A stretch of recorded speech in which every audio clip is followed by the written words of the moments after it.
અત્યારે ગુજરાત રાજ્યની અંદર માનનીય ડીજીપી સાહેબ તરફથી 100 કલાકની અંદર અસામાજિક તત્વો ઉપર કડકથી કડક કાર્યવાહી કરવા માટેની એક સૂચના આપવામાં આવી છે.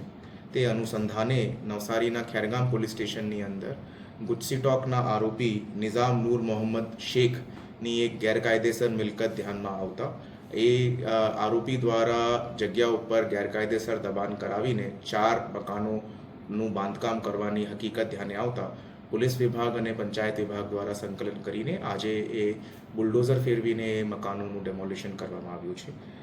આ ગુજસીટોકનો જો આરોપી છે તેની સંગઠિત ગુનાહિત ટોળકી ઉપર 20થી વધારે એફઆઈઆર્સ નોંધાવી છે, જેની અંદર બોડી ઓફેન્સીસ, મારામારી, પોક્સો, રાઇટિંગ, નાના ધીરનાર, પ્રોહિબિશન અને ગુજસીટોક જેવા ગંભીર ગુનાઓ રજીસ્ટર થયા છે. આજે પોલીસ બંદોબસ્તની અંદર ગ્રામ પંચાયત અને સરપંચની દ્વારા આખું ડેમોલિશનની કાર્યવાહી હાથ ધરવામાં આવી હતી.